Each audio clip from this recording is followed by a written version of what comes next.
नमस्कार दोस्तों, मैं हूं नवीन पाटीदार और आप देख रहे हैं वॉइस ऑफ एमपी। चाइना की लहसुन की भारत में एंट्री को लेकर, मध्य प्रदेश में एंट्री को लेकर लगातार हम कवरेज दिखा रहे हैं। किसानों का दर्द, व्यापारियों का दर्द बताने की कोशिश कर रहे हैं। किस तरीके से एक तरफ किसानों में अंदर खाने मायूसी है तो दूसरी तरफ अगर बात करें किसानों में आक्रोश है कि भारतीय लहसुन के दाम गिरते हुए दिख रहे हैं। जिस तरीके से चाइना की लहसुन की एंट्री हो रही है उसके बाद वहीं अगर बात करें तो बड़ा पत्र जो है प्रदेश के मुख्यमंत्री डॉक्टर मोहन यादव को मंदसौर के पूर्व विधायक यशपाल सिंह सिसोदिया ने लिखा है।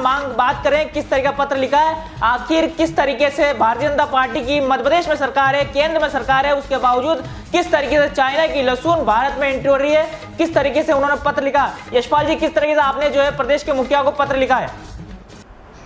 देखिए नवीन जी, 2014 से भारत में चाइना की, चीन की लहसुन को आने को लेकर के बॉर्डर पर प्रतिबंध है। और अभी चूंकि खरीफ और रबी के मध्य में अपन चल रहा है और खरीफ और रबी के मध्य में जिस प्रकार से चाइना की जो लहसुन आ रही है और जिसकी खरीदी बिक्री हो रही है, और आश्चर्य तो इस बात का है नवीन जी कि ये है मंडियों में ऑक्शन नहीं हो रही है, किसान इसको नहीं खरीद रहा है, आम व्यापारी इसको नहीं खरीद रहे हैं, बोली इसकी नहीं लग रही है। तो आखिर ये सीधे कहां जा रही है, कौन तत्व इसको ला रहे हैं? क्योंकि लहसुन के अवैध कारोबार के कारण से किसानों के भाव में भी गिरावट आती है और व्यापारियों को भी नुकसान हो रहा है। सैकड़ों व्यापारियों ने इसको रोकने की मांग करी है क्योंकि उनका बिजनेस हाथों से जा रहा है। हजारों लाखों किसानों ने इसकी मांग करी कि इसके आने से उनका भाव प्रति कुंटल 5 से 10 हजार का वेरिएशन आ रहा है, उसमें इतना बड़ा अंतर आ रहा है। जानकारों का यह भी कहना है नवीन जी कि चाइना की जो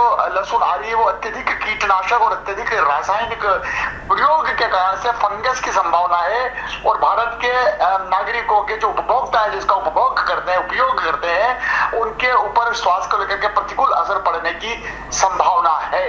मैंने माननीय मुख्यमंत्री डॉक्टर मोहन यादव जी को और कृषि मंत्री आदरणीय शिवराज सिंह चौहान को एक पत्र लिखा है। मैंने उसे मांग करी कि कौन सा विभाग इस अवैध कारोबार को रोकने के लिए इंटाइटल होगा। क्या वाणिज्य कर विभाग इसको देखेगा, क्या सेल्टेस विभाग देखेगा, क्या कृषि विभाग देखेगा, क्या मंडी विभाग देखेगा? कौन इसका जिम्मेदार है जिसको रोके? ये लहसुन इतनी बड़ी मात्रा में अगर आ रही है तो मंडी में अगर नहीं आ रही है तो किसके गोडाउन पर डंप हो रही है, किसके गोडाउन से फिर बाहरी बिक्री के लिए जा रही है? कौन लोग, मुट्ठी भर लोग इसमें इन्वॉल्व है? क्योंकि राज्यसभा सांसद हमारे अपने क्षेत्र के भारतीय जनता पार्टी के वरिष्ठ नेता श्री बंसीलाल जी गुर्जर ने पिछले ही सत्र में राज्यसभा में अवैध तरीके से चाइना की आने वाली लहसुन को प्रतिबंधित और रोकने की बॉर्डर पर मांग की है। यशपाल जी, अगर साथ ही अगर बात करें तो जिस तरीके से आपने पत्र लिखा, पत्र में कई बात जो है, बड़ी बात कही, आखिर कार्रवाई कौन करेगा? अगर बात करें मध्य प्रदेश में आपकी सरकार है, केंद्र में आपकी सरकार है, जांच एजेंसियों से आप चाहे जैसे कार्रवाई करवा सकते हैं, उनको कह सकते हैं कि आखिर ये लहसुन आ कैसे रही है। तो क्या मानते हैं किस तरीके से आपकी सरकार होने के बावजूद जिस तरीके से चाइना की लहसुन जो है भारत आ रही है, मध्य प्रदेश आ रही है? किसानों के हित में और व्यापारियों के हित में मेरे को सरकार का ध्यान आकर्षित करने का मेरा कर्तव्य बनता है और इसीलिए मैंने सरकार से निवेदन किया है कि ये अगर व्यापारी, आम व्यापारी अगर अप्रसन्न है, आम किसान यदि अप्रसन्न है, स्वास्थ्य के दृष्टिकोण से जो उपयोग करते हैं उनके लिए हाइजीनिक हो सकता है, उसमें फंगस आ सकता है। और ये दौर अगर मालवा में शुरू हुआ तो मालवा हमारा लहसुन उत्पादक बेल्ट है और यहाँ पर अगर भाव गिरेंगे तो नुकसान व्यापारियों को भी होगा और नुकसान किसानों को भी होगा। और हम उन लोगों को ट्रेस करना चाहते हैं जो इस अवैध कारोबार को, क्योंकि तो राष्ट्रद्रोह है, ये तो देशद्रोह का मामला है। और कैसे आ रही है, कहां आ रही है, कितने लोग इन्वॉल्व है, कौन इनको संरक्षण दे रहा है, इसकी तहकीकात और इसकी तफ्तीश किए जाने की नितांत आवश्यकता है। यशपाल जी, हमारे तक जो खबर पहुंची सूत्रों के हवाले से, खबर यह भी आई कि आपकी विधानसभा मंदसौर में भी जो है चाइना की लहसुन की एंट्री हुई है, साथ ही बात करते हैं जावरा में भी चाइना की लहसुन की एंट्री हुई है। तो क्या मानते हैं ये खबर आप तक पहुंची है? देखिए, सोशल मीडिया पे मैंने नीमच, मंदसौर और रतलाम के कुछ लोगों के नाम उसमें पड़े हैं जो वायरल हुए हैं कि अमुक अमुक व्यापारी अवैध तरीके से लहसुन का कारोबार। अब जब ये नाम आ रहे हैं तो मेरा शासन, मेरा प्रशासन से मैं उम्मीद करूंगा कि उन लोगों को देखे, उन लोगों को जांचे। हो सकता है जानकारी गलत हो, लेकिन जानकारी पुख्ता लेने के लिए तहकीकात तो करना पड़ेगी, नजर तो रखना पड़ेगी।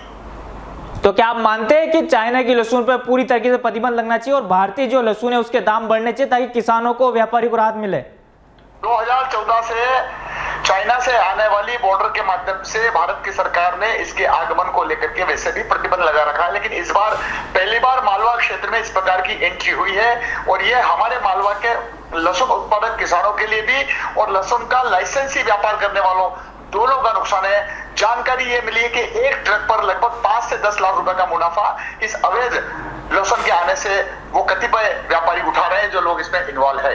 आपने जिस तरह के इन्वॉल्व की बात कही, क्या मानते हैं अगर कार्रवाई होती है और कोई लोग अगर सामने आते हैं, कोई व्यापारी सामने आते हैं, तो किस तरह की कार्रवाई उनके खिलाफ होनी चाहिए?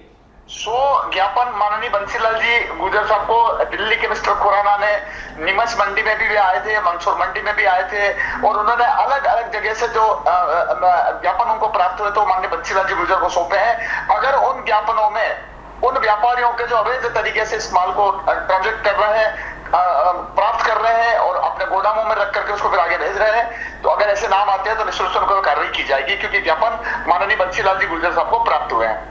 नहीं, कुल मिलाकर ये माना जाए राष्ट्रद्रोही की कार्रवाई होनी चाहिए जिस तरीके से लाके बेच रहे हैं।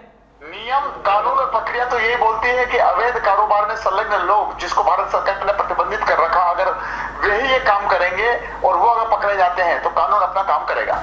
तो सुना आपने, ये थे मंदसौर के पूर्व विधायक यशपाल सिंह सिसोदिया, जिनसे हमने बात की किस तरीके से चाइना की लहसुन की एंट्री जो है भारत में हो रही है। तो साथ ही अगर बात करें तो मध्य प्रदेश से भी बड़ी खबर निकल कर सामने आ रही, यहाँ पर भी जो है चाइना की लहसुन को लेकर अंदर खाने व्यापारियों का दर्द है, किसानों में आक्रोश है। साथ ही एक बड़ा पत्र पूर्व विधायक यशपाल सिंह सिसोदिया ने मध्य प्रदेश के मुख्यमंत्री और केंद्रीय मंत्री शिवराज सिंह चौहान को लिखा है। इस वक्त की सबसे बड़ी जानकारी हम आपको बता रहे हैं। साथ ही अगर बात करें तो इस तरह की जानकारी के लिए बने रहे हमारे साथ। जय हिंद, जय भारत।